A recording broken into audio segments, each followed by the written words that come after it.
بسم الله الرحمن الرحيم.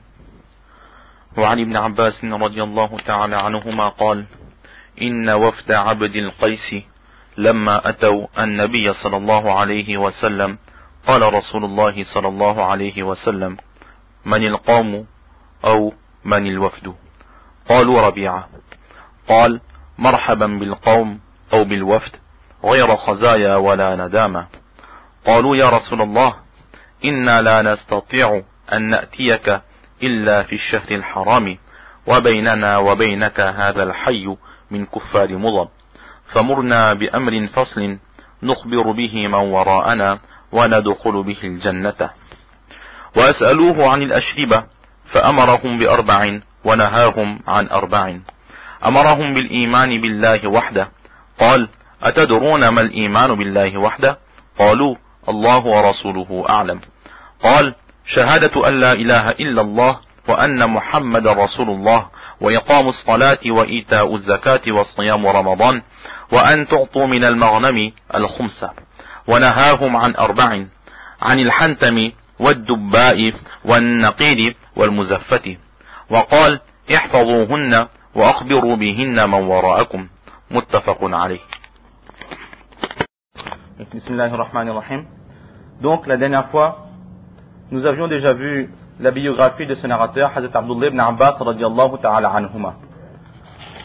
Donc, toujours la dernière fois, on avait expliqué aussi que lorsque l'on prend le nom de Hazrat Abdullah ibn Abbas, au lieu de dire radiyallahu ta'ala anhu, c'est radiyallahu ta'ala anhuma que nous allons dire. Pourquoi? Allah est satisfait de deux. Pourquoi? Parce qu'il y a Hazrat Abdullah le narrateur et son père Hazrat Abbas, qui étaient tous les deux des compagnons des Sahaba, des compagnons du prophète sallallahu alayhi wa sallam. Donc la paix d'Allah descendra sur ces deux personnes. C'est pour cela que nous emploierons le duel pour ces deux personnes. Et le duel se forme avec les lettres Huma. Donc radiyallahu ta'ala anhuma. Hazrat Abdullah ibn Abbas radiyallahu ta'ala anhuma, donc il nous rapporte ce hadith. Avant de traduire ce hadith, voyons plus ou moins ce qui s'est passé, donc l'histoire de ce hadith, afin de pouvoir mieux comprendre ce hadith en lui-même. Une tribu appelée la tribu des Rabi'a, qui était assez éloignée de la ville de Madina Munawwara. Et nous savons tous que les Arabes, c'était des commerçants. Ils avaient l'habitude de voyager régulièrement de pays en pays, de ville en ville, pour faire le commerce. Une personne de cette tribu de Rabi'a est venue à Madina Munawwara, de la ville du prophète sallallahu alayhi wa sallam, pour son commerce. Cette personne s'appelait Munqidh ibn Hibban. Munqidh ibn Hibban. Il a rencontré le prophète sallallahu alayhi wa sallam, et lors de cette rencontre, cette personne n'était pas encore musulmane. Le prophète sallallahu alayhi wa sallam l'a interpellé, l'a questionné sur son village, sur lui-même, qui il était, etc., etc. Et en fait, le but du prophète sallallahu alayhi wa sallam, c'était d'inviter cette personne vers l'islam, avec cet espoir que lorsque cette personne retournera de son village, alors cette personne, elle aussi, elle va inviter toute sa tribu vers la religion d'Allah subhanahu wa ta'ala. Alors le prophète sallallahu alayhi wa sallam, pour l'inviter vers l'islam, il va faire un miracle. Quel était son miracle? Le prophète sallallahu alayhi wa sallam ne connaissait pas cette personne. Le prophète sallallahu alayhi wa sallam n'est jamais allé dans ce village ou dans cette tribu. Et le prophète sallallahu alayhi wa sallam ne connaissait personne de cette tribu.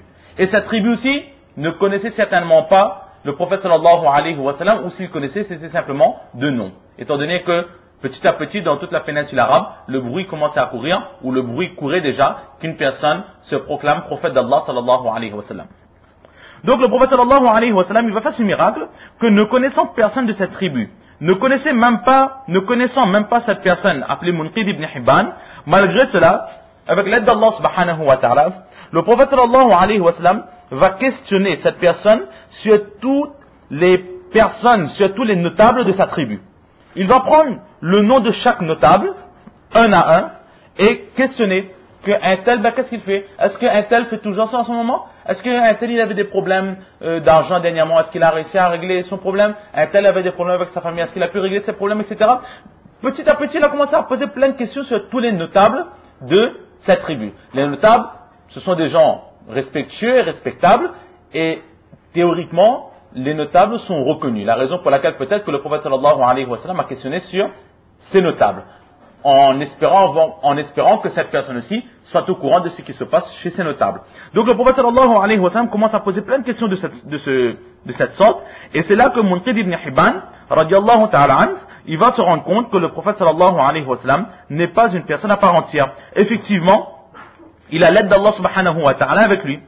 Et en voyant ce miracle, il va, avant de quitter Madina Munawwara, embrasser l'islam, et ensuite il va retourner chez lui dans sa tribu. Mais avant de quitter Madina Munawwara, il va apprendre un petit peu l'islam, il va aussi apprendre la sourate Fatiha et la sourate Iqra bismi rabbika alladhi khalaq.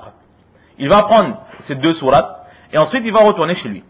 Arrivé chez lui, il ne va pas proclamer sa conversion.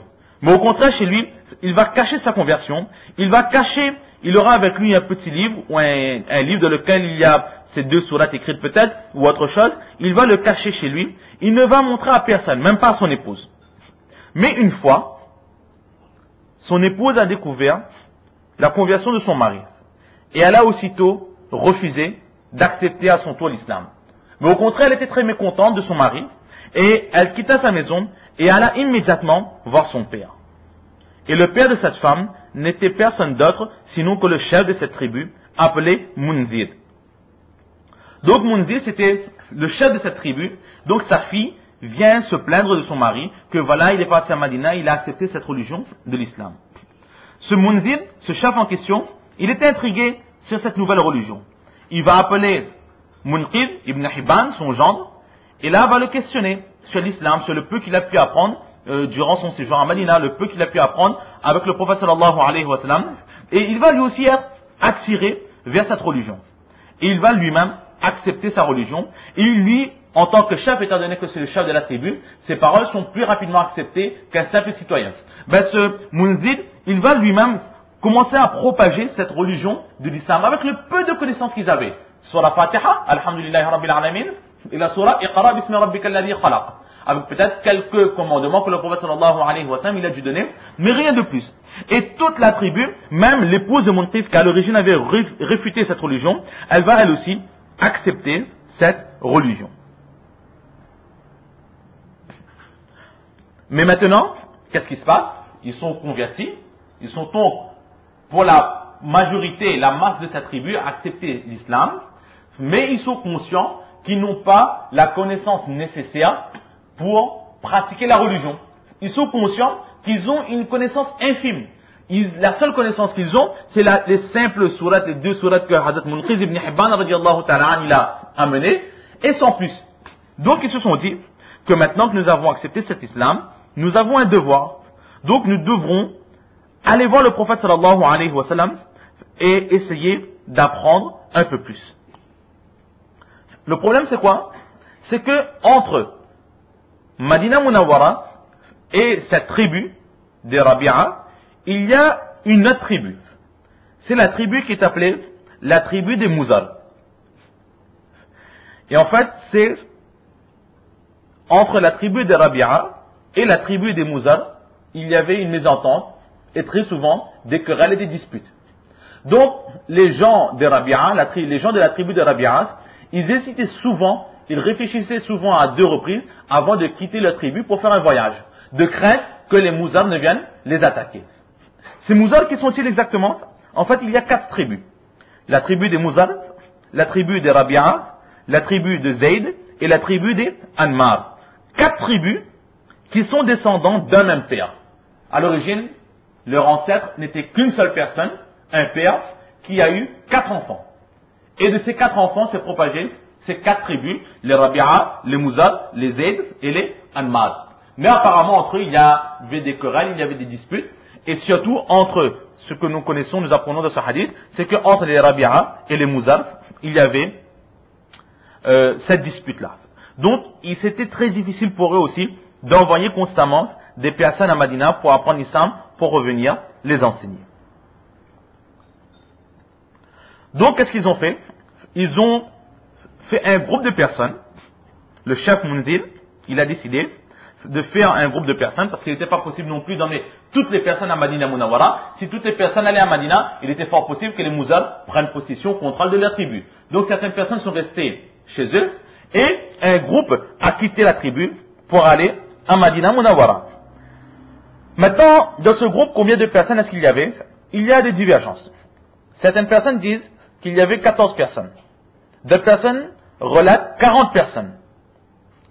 Alors, de cette divergence, certains donnent des réponses qu'en fait, les Mouzab, ils ont envoyé à 2 reprises des tribus, des groupes. Ils ont envoyé un premier groupe vers le prophète sallallahu alayhi wa sallam, qui était composé de 14 personnes. Peut-être qu'à ce moment, l'islam n'était pas encore étendu dans toute la tribu.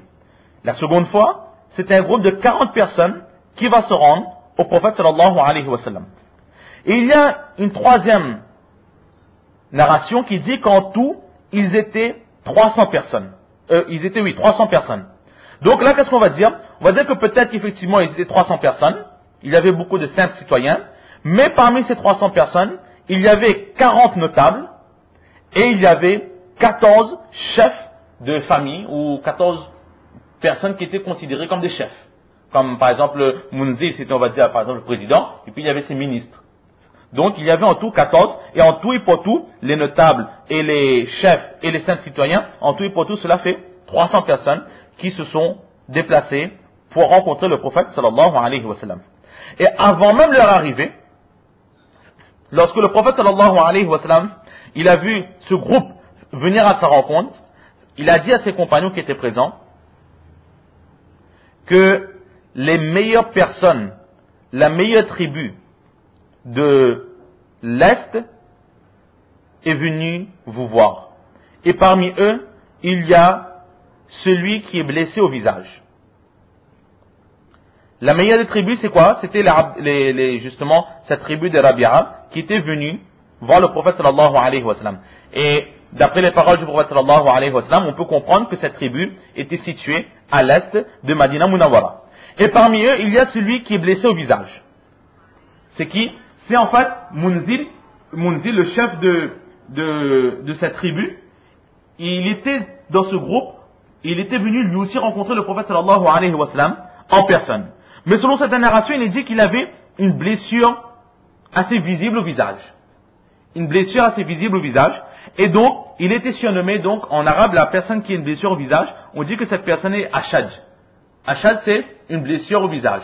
Donc, il était reconnu sous son nom, Al-Ashaj, la personne qui a une blessure au visage. Et le prophète sallallahu alayhi wa sallam, donc, il a dit que la meilleure des